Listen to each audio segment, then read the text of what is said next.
നമ്മുടെ കേരളത്തിലെ ക്രൈസ്തവ സമൂഹത്തിനെ കണ്ണു തുറപ്പിക്കാൻ വേണ്ടിയിട്ടുള്ള ഒരു വാർത്ത ഉത്തരാഖണ്ഡിൽ നിന്നും കഴിഞ്ഞ ദിവസം കേൾക്കുകയുണ്ടായി.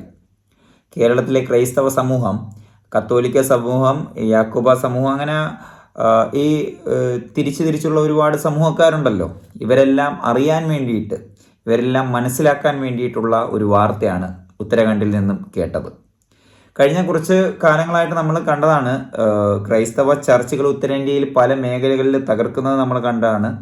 അവിടെ പ്രാർത്ഥനയ്ക്ക് നിൽക്കുന്ന പാസ്റ്റർമാരെ അടിച്ച് കിലോമീറ്ററോളം ഉപദ്രവിച്ച് നടത്തിക്കൊണ്ടുപോകുന്ന ഒരു സാഹചര്യങ്ങളൊക്കെ നമ്മൾ കണ്ടതാണ്. ഇപ്പോൾ ഉത്തരാഖണ്ഡിൽ നടന്നിട്ടുള്ള ദെഹ്റാഡൗൺ എന്ന് പറയുന്ന സ്ഥലത്ത് നടന്നിട്ടുള്ള ദീക്ഷ പോളിൻ്റെ വീട്ടിൽ, അവിടെ എല്ലാ ഞായറാഴ്ചകളിലും പരിസരവാസികളെയും എല്ലാവരെയും ഒത്തുചേർത്തുകൊണ്ട് ഞായറാഴ്ച പ്രാർത്ഥന നടത്താറുണ്ട്. വീട്ടിൽ പതിവ് പോലെ ഒരു ഞായറാഴ്ച ഇങ്ങനെ പ്രാർത്ഥന തുടരുന്നതിൻ്റെ ഇടയിലാണ് ഈ സംഘപരിവാർ പ്രവർത്തകർ, 19ഓളം വരുന്ന സംഘപരിവാർ പ്രവർത്തകർ കടന്നു വരികയും വീട് ചവിട്ടി തുറക്കുകയും അതിനകത്ത് കയറി പ്രാർത്ഥനാ മുറികളിലുണ്ടായിരുന്ന എല്ലാ സൗകര്യങ്ങളും നശിപ്പിക്കുകയും കിടപ്പുമുറികൾ നശിപ്പിക്കുകയും അതിലുണ്ടായിരുന്ന 7ഓളം പേരെ ആക്രമിക്കുകയും ചെയ്ത ഒരു സംഭവം. ഒന്നാലോചിച്ച് നോക്കുക, സ്വന്തം മതത്തിൻ്റെ അടിസ്ഥാനമായിട്ടുള്ള പ്രാർത്ഥന അവരുടെ വിശ്വാസത്തെ അടിയുറച്ചുകൊണ്ട് നടത്താൻ സ്വാതന്ത്ര്യമില്ലാത്ത ഒരു രാജ്യമായിട്ട് മാറുന്ന സാഹചര്യമാണ് കാണുന്നത്. ദേവേന്ദ്ര ഭോപ്പാൽ എന്ന് പറയുന്ന BJPയുടെ ഒരു RSS സംഘപരിവാറിൻ്റെ ഒരു പ്രവർത്തകനാണ് ഇതിന് നേതൃത്വം കൊടുത്തിരിക്കുന്നത്. ഈ ദേവേന്ദ്ര ഭോപ്പാൽ മുൻ പട്ടാളക്കാരനാണ് എന്നൊക്കെ സ്വയമേ അവകാശപ്പെടുന്നുണ്ട്. അതിനൊന്നും പ്രൂഫൊന്നും ഇല്ല എന്നുള്ളത് ഇപ്പോൾ കേസന്വേഷിച്ച പോലീസുകാർ നിലവിൽ പറയുന്നുണ്ട്. അപ്പോൾ ദേവേന്ദ്ര ഭോപ്പാൽ എന്ന് പറയുന്ന ഇദ്ദേഹത്തിൻ്റെ ഈ വർഗീയവാദിയുടെ നേതൃത്വത്തിൽ ഒരു ക്രൈസ്തവ കുറച്ച് കൂട്ടായ്മ തയ്യാറാക്കിയിട്ടുള്ള ഞായറാഴ്ച പ്രാർത്ഥനയിൽ ആ വീട് ആക്രമിച്ച് അവിടെ ഉള്ളവരെ ആക്രമിച്ചുകൊണ്ട് മുന്നോട്ട് പോവുകയാണ്. അതിനു വേണ്ടിയിട്ട് നമ്മുടെ പല സംസ്ഥാനങ്ങൾ ഭരിക്കുന്ന മുഖ്യമന്ത്രിമാരും ഒത്താശ നിന്ന് കൊടുക്കുന്നത് കൊണ്ട് തന്നെ ഇവർക്കും അതൊരു ഒത്താശ കിട്ടുമെന്ന് വിചാരിച്ചുകൊണ്ട് തന്നെയാണ് ഇവരും ഈ ചെയ്ത് കൂട്ടുന്നത്.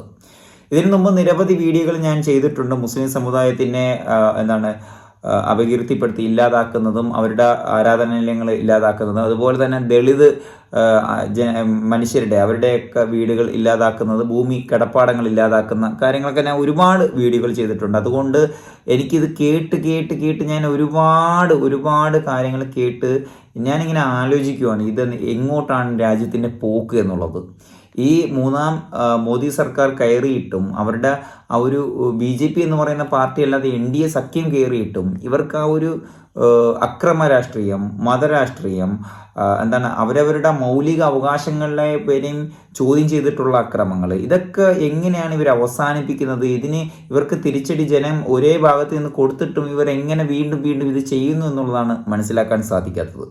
ഇതിൽ വേറൊരു ചിന്തിക്കേണ്ടുള്ളൊരു കാര്യം, മണിപ്പൂർ കലാപം ഉണ്ടായിട്ട് നമ്മുടെ കേരളത്തിലുള്ള നിരവധി കത്തോലിക്ക സഭയും യാക്കോബ സഭയുടെയൊക്കെ പ്രമുഖരായിട്ടുള്ള നേതാക്കന്മാർ, അവരുടെയൊക്കെ അച്ഛന്മാർ വന്ന് ഇന്ന് നെഞ്ചി വിരിച്ചുകൊണ്ട് പറഞ്ഞ ഒരു കാര്യമുണ്ട്. അവിടെ നടന്നിട്ടുള്ളത് രാഷ്ട്രീയപരമായിട്ടോ ഉള്ള ഒരു പ്രശ്നമല്ല, അവിടെ ഇതുപോലുള്ള മതവർഗീയ പ്രശ്നമല്ല, അവിടെ എന്തോ ഒരു ആശയക്കുഴപ്പത്തിൽ എന്തോ ഒരു സംഭവം ഉണ്ടായതാണ് എന്നുള്ള തികച്ചും ലാഘവത്തിൽ ബാലിശമായിട്ടുള്ള ഒരു തീരുമാനത്തിൽ ഇവർ സംസാരിക്കുന്നത് കേട്ടതാണ്. മോദി സർക്കാർ കയറിയത് കൊണ്ടാണ് അവർ സംസാരിച്ചത്, അതുവരെ അവർ മൗനത്തിലായിരുന്നു. ഒന്ന് ആലോചിച്ച് നോക്കുക, ഇവരുടെയൊക്കെ കണ്ണ് എപ്പോഴാണ് തുറക്കുന്നത്? ഇവരൊക്കെ ചേർന്നുകൊണ്ടാണ് ഇവിടെ ഒരു BJPക്ക് ഒരു വർഗീയ കോട്ട ഒരുക്കി കൊടുത്തത് അങ്ങ് തൃശ്ശൂർ. ഈ തൃശ്ശൂർ ക്രൈസ്തവരാണ് ചതിച്ചത് എന്നുള്ളതിന് 100% ആ ഒരു ക്രൈസ്തവ സമൂഹം തിങ്ങിപ്പാർക്കുന്ന മേഖലകളിലെ വോട്ട് എങ്ങോട്ട് പോയിട്ടുണ്ട് എന്നുള്ള ആ ഒരു കണക്കെടുത്തു കഴിഞ്ഞാൽ നമുക്ക് മനസ്സിലാക്കാൻ സാധിക്കും. മണിപ്പൂർ കലാപമുണ്ടായി, നിരവധി സംസ്ഥാനങ്ങളിൽ ക്രൈസ്തവ ചർച്ചുകൾ തകർത്തു, ക്രൈസ്തവ പുരോഹിതന്മാരെ ഉപദ്രവിച്ചു, എന്നിട്ടൊന്നും ഇവരൊന്നും പഠിക്കുന്നില്ല. ഇപ്പോൾ ഉത്തരാഖണ്ഡിൽ ഒരു സാധാരണ കുടുംബത്തിൻ്റെ വീട്ടിൽ കയറി ഉപദ്രവിക്കുക എന്നൊക്കെ പറയുന്നത് സെക്ഷൻ തന്നെ മാറുന്ന ഒരു സൗകര്യം, ഒരു കാര്യമാണ് എന്നുള്ളതാണ് മനസ്സിലാക്കാൻ സാധിക്കുന്നത്. ഇതിനോടകം തന്നെ 11ഓളം BJPയുടെ ഈ സംഘപരിവാർ പ്രവർത്തകരെ അറസ്റ്റ് ചെയ്തു എന്നൊക്കെ പറയുന്നുണ്ട്. അതിന് എത്രത്തോളം വസ്തുതയുണ്ട് എന്നുള്ളത് നമുക്കറിയില്ല. അങ്ങ് ആ ഒരു സ്റ്റേഷൻ്റെ പരിധി വരെ എത്തിയിട്ട് ശരി പൊക്കോ എന്ന് പറഞ്ഞു വിടുന്ന ഒരു സാഹചര്യമൊക്കെ ആകാനാണ് സാധ്യത ഏറെ കൂടുതൽ.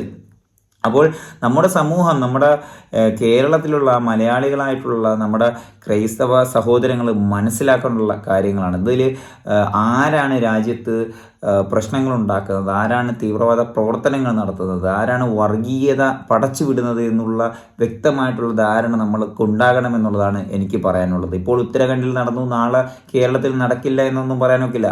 ഉറപ്പായിട്ട് നടക്കുമെന്ന് തന്നെ പറയണം. കാരണം ഈ ഒരു രീതിയിലാണ് പോകുന്നതെങ്കിൽ എന്ത് നടക്കാനുള്ള സാഹചര്യങ്ങൾ ഏറെ കൂടുതലാണ്. നമ്മൾ കണ്ടതാണ് ഇവിടെ നമ്മുടെ കേരളത്തിൽ തന്നെ ഒരു മുസ്ലിം പള്ളിയിൽ ഒരുത്തൻ കയറി ജയ് ശ്രീറാം വിളിച്ച ഒരു സംഭവം നമ്മൾ കണ്ടതാണ്. പള്ളി നമസ്കാരം പ്രാർത്ഥന നടക്കുന്ന സമയത്താണ് അത് സംഭവിച്ചിരിക്കുന്നത്.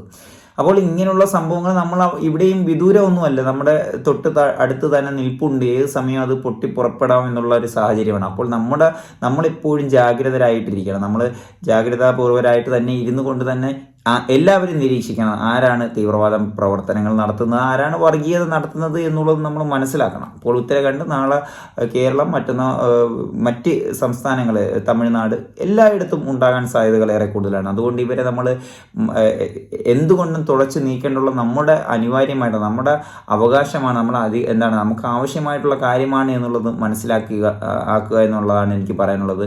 വീഡിയോ ഇഷ്ടപ്പെട്ടെങ്കിൽ നിങ്ങളുടെ അഭിപ്രായം തീർച്ചയായിട്ടും ഒന്ന് രേഖപ്പെടുത്തുക. വീഡിയോ ഇഷ്ടപ്പെട്ടെങ്കിൽ ഒന്ന് സബ്സ്ക്രൈബ് ചെയ്തൊന്ന് സപ്പോർട്ട് ചെയ്യുക.